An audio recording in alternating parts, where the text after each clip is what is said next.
Hey! Tambala na! At eto na sila, ang nag-iisang masugid na tagahanga ni Nicole Yala. Chris Chuper! Kasama ang nag-iisang die-hard fan ni Chris Chuper. Nicole Yala! Dear Nicole and Chris. Dear Nicole and Chris. Dear Nicole and Chris. Dear Nicole and Chris. Magandang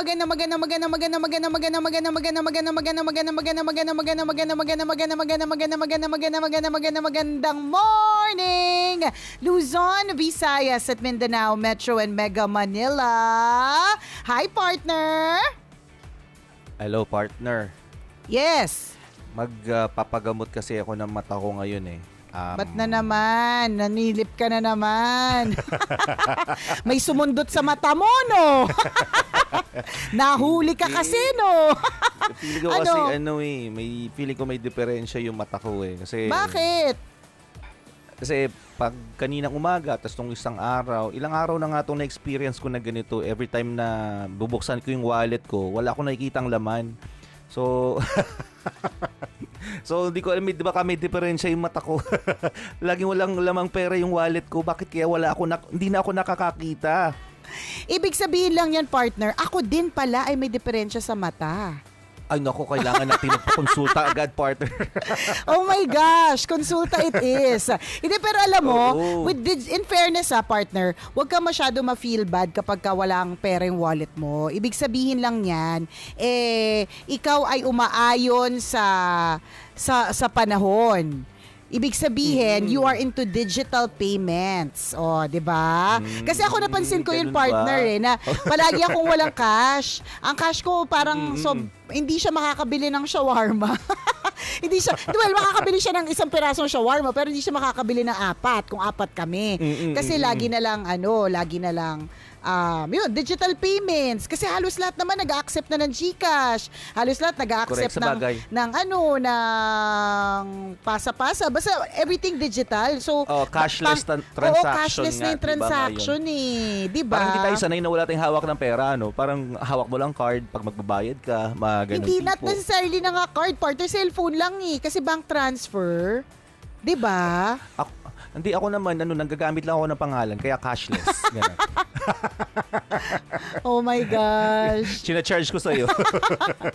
Tayo dyan. Huwag ka magugulat, alam mo kasing account number mo. Yun din naman yung downside ng parang everything is digital, yung possibility of hacking. 'Di ba at saka tama nga yung asawa ko nung minsan na nagbayad ako kasi nga hindi na ako masyado nagka-cash. So binigay ko yung ATM card ko doon sa waiter. Tapos hindi niya dinala sa akin yung machine nila. Dinala niya doon sa kabilang branch, nasa Malate kami, dinala niya sa Tomas Morato, alayo. Manila to QC, kaloka.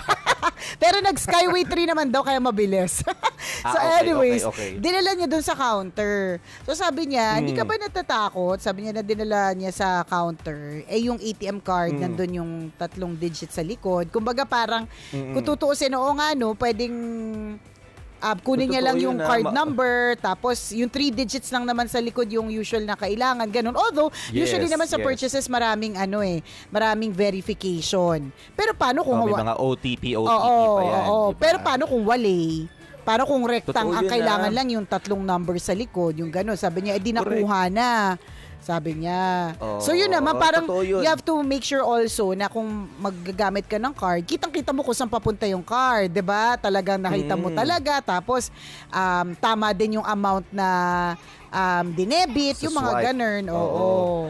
Correct. At saka hindi mo kasi alam kung gaano katatalino ang mga tao ngayon, kabisyo ha. Minsan yung dunong nila sa computer, sa hacking, 'di ba? Hindi natin alam. So makamamaya yung pinagpasahan mo ng credit card mo, ng ATM mo, 'di ba, na memorize niya na lahat ng mga details ng card mo, tas na-hack na yung account mo. Mga ganun tipo. Kaya 'di ba yung may mga ilang mga malls ngayon na kapag magbabayad ka through credit card, ikaw na mismo yung pinagsaswipe o kaya ikaw mismo yung nag-i-insert dun sa machine nila Kasi para walang duda-duda, 'di ba? Na parang wala kang in-expose na number, wala kang binigay na kung ano man, 'di ba? So ikaw mag-i-insert mismo sa machine nila. So maganda 'yon, mga safety measures para maiwasan yung pag-hack ng account mo. Yun din kasi talaga yung downside. Posibleng ma-hack yung account mo at mawala lahat ng pera mo o di kaya naman magkaroon ka ng transaction na hindi mo naman na-transact talaga. Yeah. 'Di ba sabi ko nga, naikwento ko na yata to a few weeks ago, yung nangyari sa friend ko, parang hulog ATM, tawag doon, budol. Parang ang bilis, nahulog yung ATM, tapos napalitan ng iba, tapos ang bilis, nakabili kagad ng kumot, ng mga comforter. Nakakaloko yung ang bilis bumili ng comforter. Parang, hello, hindi ka ba natakot na comforter yung binili mo using the card? Ang bigat dalhin. Halatang halata ka. hindi man lang yung mga maliliit na bagay na pwedeng ibulsa agad. O comforter talaga. Oo nga, comforter nga, partner. Makita mo sa record ng transaction, may comforter. Diba? Kalurke. Ako sa akin mismo nangyari din sa akin yan na yung card ko dati, pinapalitan ko yun eh. Kasi nagulat ako, nag-appear sa transaction, nag-grocery ako at 24,000 yung grocery. Oh my God! Hindi ako mag-grocery na tao. Pag nag-grocery ako, toothbrush at saka isang sabon lang yung binibili ko, mga ganun tipo. Oo. Yun na yung grocery sa akin. So nagulat ako, may 24 na transaction. Tsaka series siya, everyday nag-grocery ako sa supermarket na yun na hindi ko naman pinupuntahan. So talagang nakakagulat. So posible talaga kasing mangyari yun, mga kaibigan. Kaya di ba minsan mapapansin nyo sa mga ATM, di ba pag pumipila kayo, halimbawa kapag mag-withdraw kayo, di ba normally yung mga keypad ngayon, may mga na siya, may mga cover na siya kasi ganun kaimportante yung yung details ng card ninyo. Kasi may mga kwento lang naman ako nadidinig, hindi ko alam kung totoo, na minsan pag nagwi-withdraw ka, hindi mo alam may CCTV sa likod, pwede nilang i-zoom in yung pinipindot mo. 'Di ba? Pwede nilang i-zoom in yung details ng card mo. Paano kung binabalibaligtad mo pa yung card mo, 'di ba? So nakita nila lahat yung mga detalye nun. So pwede talaga nilang ma-hack. So kaya ganun ka-importante, 'di ba? Kailangan i-secure talaga ultimo yung pagpindot ng numero sa ATM. Kasi talagang ang daming posibleng manakaw diyan kahit sabihin card lang 'yan. Correct. Kaya nga partner Tapos plus, yun nga, digital wallet na tayo lahat eh. So most of the time, talagang nasa card na natin or nasa bank na natin yung pera. Wala na siya actual na parang maluloko ka kapag dinukutang ka, 'di ba? Kasi nandun lahat, 'di ba? Parang hindi na masyadong ganoon, 'di ba, partner, na parang maluloko ka kasi nandun lahat. Kasi lahat na digital. Actually, mas maluloko ka sa phone. Kapag ka nakuha yung phone, kasi minsan nandiyan din lahat, 'di ba? Yes, So, whatever totoo. it is, may cash ka man o you're using card, ang pinakamahalaga talaga dito is extra care. Kasi siguro, partner, sa panahon na maraming gutom, marami rin talaga yung extra effort ang ginagawa talaga nila para kumita din ng pera nila, ganun. Tama. Yung mga nag-engage sa mga modus operandi, nag-level up na din po sila. Oo, na din sila, nag-innovate na din sila ng strategy nila. 'Di ba kung dati yung mga paraan ng pagnanakaw ng mga tao ay sisiksikang lugar, tapos bigla ka nalang magugulat na wala yung wallet mo sa likod mo, 'di ba? O wala na yung cellphone sa likod sa bulsa mo, o kaya nabuksan na yung bag mo nang hindi mo alam. Dati ganun mano-mano, ngayon hindi. 'Di ba? May mga balitang na-scan na yung na-scan na mismo yung card mo. 'Di ba? Yung lahat digital na din po sila ngayon, mga kaibigan. So mag-ingat po tayo kasi nag-aaral din sila kung paano ma-enhance yung paraan nila ng pagnanakaw ngayon. So again, punot dulo nito, ingat po tayo sa mga magnanakaw. Correct, kasi iba na. Nag-aaral din po sila sa Harvard, guys. Meron ng may degree. Nag-level up din po Oo, sila. nag-level up ang hacking, nag-level up ang Tama. 'di ba? Nakakalungkot, pero sad truth. 'Di ba? Yun yung medyo masaklap sa buhay eh. Sana talaga parang yung mga susunod na generations maging mas compassionate yung mga tao, yung bang magkaroon ng care at hindi yung puro sarili lang yung iniisip. 'Di ba? Kasi sa ganito Tama, partner, tama. puro sarili mo lang ang iniisip mo eh.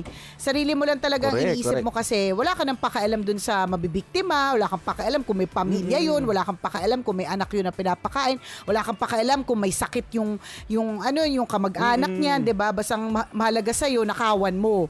Yun eh. Ibig sabihin, walang compassion, walang puso. 'Di ba? Yun Totoo yung yan. masaklap talaga. Sana ma-develop pa rin yung kabaitan. Sana sa mundo kung saan survival mode lagi yung mga tao. Sobrang halatang-halata yung survival mode ng mga tao, partner, no? Yung kahit na hindi nga naghihirap kahit na lang sa opisina, kunyari partner, parang hindi mapagalitan, isi-save ko yung sarili ko. 'Di ba? Ilalaglag ko siya. 'Di ba? Yung ibang mga ganoon, parang Hugas kamay ako, hugas kamay ganon. ako, wala akong pakialam diyan, anong kinalaman ko diyan. 'Di ba? Yung bang ganoon, parang nakakalungkot kasi nawawala na yung innate na goodness. Hindi naman sa lahat. Madami pa rin naman talaga mababait. Pero wala lang, parang minsan lang nakaka-frustrate kung bakit wala na masyadong mababait. Lalong-lalo na kung nabibiktima ka ng bogus, ng scam, ganoon. Mga Correct, perang correct. pinaghirapan, 'di ba? Nakakaloka. Tama, no? Kahit siguro, sana siguro mga kaibigan, kung paano nagbabago, gaano kabilis nagbabago ang mundo. Sana yung ugali ng kabaitan ng tao ang hindi magbago. Sana yun po yung manatili sa atin, yung kagandahang asal, di ba? Sumasama man ang paligid, halimbawa, di ba? Nasisira ang mundo, di ba? Nababago ang takbo ng mundo. Pero sana yung ugali, yung kagandahang loob ng isang tao, sana po yun yung manatili sa atin, di ba? Let's all be kind. Kung kaya po natin gawin yan, mga kaibigan, let's all practice kindness. Kailangan po natin yan sa mundong ito. Diba? Pag ganitong usapin pera talaga, naalala ko yung pinag-usapan natin kahapon, partner, yung sinabi mo, yung pinoprofile mo yung tao. O inaalam mo yung profile ng tao na bakit siya sobrang yaman. Oo, no? anong trabaho kasi tama niya? nga naman eh. Diba? Totoo Ako naman din napaisip ako na parang anong trabaho niya? Kung anong trabaho niya, pwede ba mag-apply sa Oo. pinagtatrabaho niya para kumita din ako na kung Correct. magkano kinikita Correct. niya. Di ba't kaya, bakit patok na patok, let's say, yung mga skin, yung mga kit, yung mga rejuvenating, yung mga anti-aging, yung mga kit na ganyan. Bakit napakaraming mga tao yung gumagawa niyan? Kasi nakita nila yung business model nung isa na sobrang pumatok talaga, na nakita nilang yung pagyaman, nakapagpatayo ng sariling warehouse. So, alam mo yon, so kitang-kita nila dun sa girl na yon, dun sa lady boss na yon, kung how it worked for her. At ganun din dun sa mga, madami kasing ganyan yung mga pampaganda na talaga nakita mo nakapagpabago ng buhay. Kaya yung mga tao, paano siya yumaman ng ganun? Paano ba sumali dyan? Tama. Kaya magre-resell, di ba, magiging distributor, Oo. ganon. Magkaroon man lang ng parang konting kurot doon sa pinagkakakitaan, which is okay. Basta ang importante marangal. Ang importante Tama. pinagtatrabahuhan. Wala pong madaling trabaho. Huwag niyo pong iisipin na madali lang makakuha ng pera. Hindi. May mga kaakibat po yan. Halimbawa na lang, let's say, yung mga YouTuber na mga sikat na ang content nila, let's say, is puro pa-controversial. Syempre, million-million yung mga, million-million yung malamang kinikita nila, ganyan. Pero, milyon din ang bashers niyan nabubuhay sila sa isang world na puro negativity. Kasi yun yung pinili nilang content ng YouTube nila eh. So, may kapalit yun. Tama. So, wag mo iisipin na, nag-video lang, pinost lang, ginawa lang controversial, yumaman na agad. Hindi po lang yun, ha? Ikaw ba naman masaba ka sa gitna ng bashing? Sa tingin mo ba lang yun? 'Di ba? Ikaw kaya kung hindi ka sanay sa ganung klase ng mundo, 'di ba? Tapos idadamay pa minsan yung pamilya mo. So hindi lang ikaw yung problema dito, pati yung mga mahal mo sa buhay nadadamay na, pero tinitiis nila 'yon, 'di ba? Kasi kailangan nilang kumita. 'Di ba? So hindi ganoon kadali na kagaya ng iniisip natin, ay buti pa siya kumikita na agad ng ganun kalaki. O kaya ito, Diba? halimbawa, kami sasabihin ninyo, 'di ba? Kunyari ikaw partner, nag-post ka ng picture na napakaganda mong bahay, 'di ba? So sasabihin nila, dal lang naman sa radyo tas naging ganyan. Hindi niyo alam yung kwento, ha? Hindi niyo po alam kung hindi niyo alam kung paano napagod yung katawang lupa ko na tumatambay diyan ako sa Makati Ave. Di ba? Parang hindi mo alam na pinaghirapan din yun, at hindi mo alam na hindi rin yun madali. Basta sa madaling salita, whatever it is, yung mga taong nagiging successful, nagiging maganda yung kapalaran, hindi po madali para makarating to where they are. 'Diba? May mga pinagdaanan po sila. At lahat tayo pagdadaanan po natin yan if we want to be successful. Ganun po talaga. Tama. Wala pong easy money. Kung may easy money, mabilis din niya mawala eh.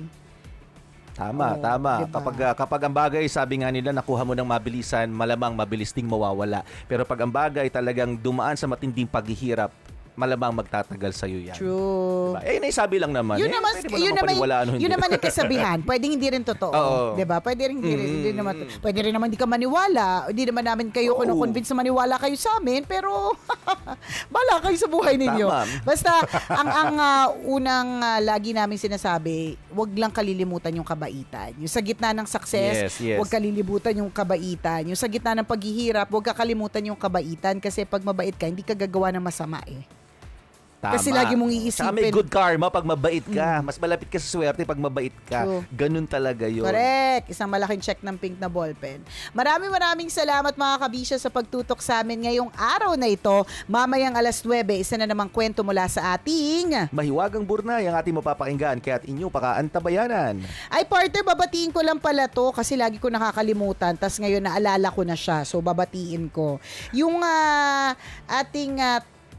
poging-poging Mr. Swabing tech na si Kuya Danny Frias. Ayan. Uy! Oo, Si sabi Kuya Danny, niya, birthday. hindi niya birthday, partner. Sabi niya lang na yung kaklase niya daw nung high school ay distributor daw ng The Twinning Collection sa Tarlac. Si Uy. Gloria Agbuya ang name. Ayan. Kung pwede daw i-announce sa Love Radio Tarlac. Ayun. So sabi ko, sige, sabi niya, sige, sasabihin ko kay Nicole. Ayan. So ayun, pasensya na, January 30 pa pala ito, 'di ba? March na. At least same year. Same year na bate, 'di ba? 'Di ba, tuloy-tuloy naman ang Twinning Collection. So, hello to you, Ate Gloria Agbuya, nakikinig sa atin via Love Radio Tarlac. Ano namin siya, distributor namin sa The Twinning Collection. Located yung kanyang shop, yung Agbuya sa Variety Store sa Fiesta Community San Rafael Tarlac, Block 3, Lot 16. Yan, yung shop house niya. Yun. So, go! Happy Puntahan nyo. birthday! Hindi niya birthday din, partner. Walang tumama. Hindi niya rin birthday. Pero kung birthday niya, di happy birthday na din. Oo. Nagpapabati lang. Ayan, gusto niya ma-announce daw sa Love Radio Tarlac. Ayan. O galingan mo yung resell ha. Kailangan Yes. kailangan bongga kasi yung pag-asenso mo ay pag-asenso ng buong pamilya mo at Tama. di ba maging proud sa iyo ang buong pamilya ng Twinning Collection. Yes. True lalo at walang halong Teka, eto, ito, laro. babatiin ko lang din na nagsi-celebrate ng kanyang birthday. Ito, happy birthday na talaga. Sige, happy Oo. birthday. Sino yan, partner? Ang ginagalang na kapitan ng barangay Ilaya. Ayun, barangay Barangka, Ilaya, dyan sa Mandaluyong City. Mandaluyong. Oo. Oo. Si Kapitan Joselito Pangilinan. Kapitan Joselito Yun. Pangilinan, happy birthday! Oy, Kap, baka naman dyan. Ano meron dyan? Oo, kahit ako barbecue lang sa akin, pwede na, di ba? Trot. Oh, talaga dumadagundong daw ang Love Radio sa sa Barangay Hall. Diyan sa Barangay Thank you. Barangka Ilaya, Mandaluyong City. Salamat. Kapitan Thank you so Joselito much. Pangilinan. Thank you. Thank you.